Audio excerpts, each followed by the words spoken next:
Hello, college biology. This is our video on evolution and speciation. This might be broken down into multiple videos. I don't know. We'll see. Let's start with evolution. Well, evolution is the change of the traits of a species over time. So let's take a look. It is defined as the change of allele frequencies or gene frequencies in a population's gene pool over time. Now, over time is not actually very good. I prefer from generation to generation.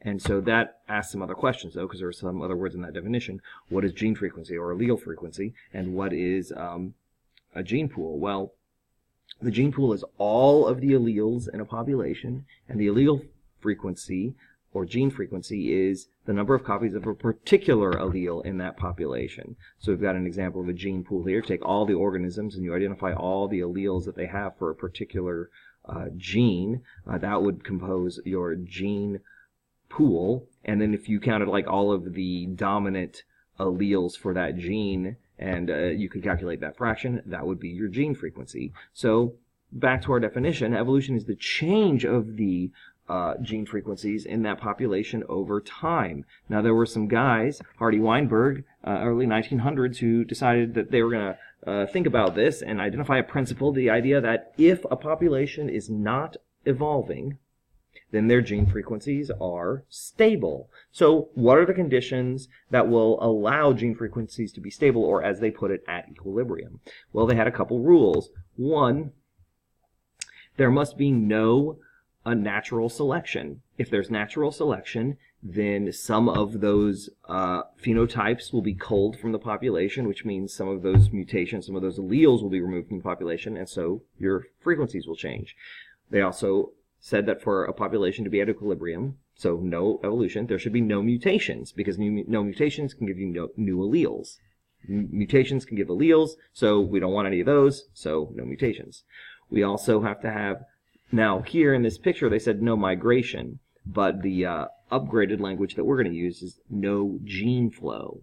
Gene flow is the migration of alleles from one population to another population. So if that's happening, you're adding new alleles to the population, so gene frequencies are changing. Also, another one, and they've simplified it here for this picture, is no genetic drift.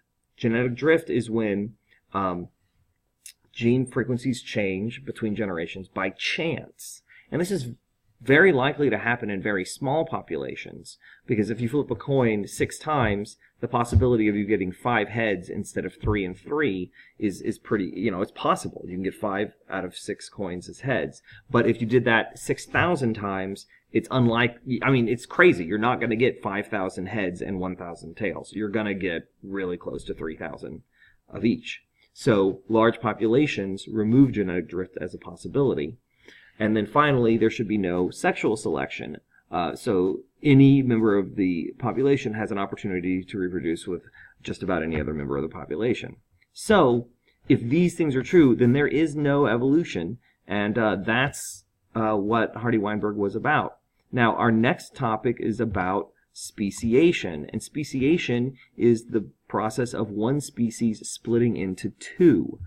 And there's this core, so, of course, to handle this, we have to ask ourselves, what is a species? A species is members of a population that can reproduce and create fertile offspring. So there are organisms out there that can reproduce and make offspring, but then if those offspring can't reproduce, then it's not a species. So we can take lions and tigers and get a liger, and we can take donkeys and horses and get a mule, but we can't take a liger and another liger and get another liger, and we can't take a mule and another mule and get another mule. That's not how it works. So their inability to reproduce makes it so that these original animals are a different species. Now, we've got a lot more to talk about, but I think this video is going to get long, so we're going to cut it off here. So I'm going to go to the notes. Start at the beginning. Evolution is the change in the gene frequency of a population from one generation to the next, while gene frequency or allele frequency is the allele percentage of a specific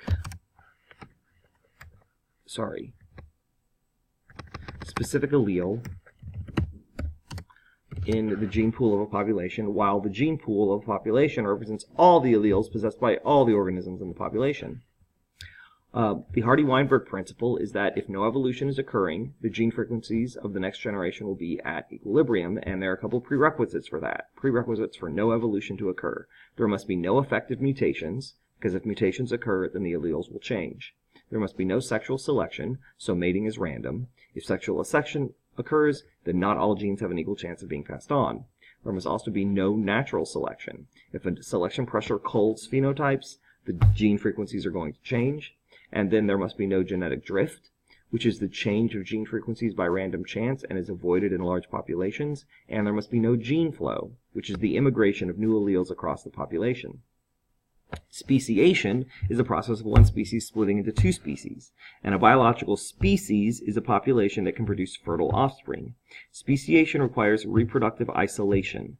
Oh, we don't really talk about that, so I'll save that for the next video, and I hope this helps. Struggle well.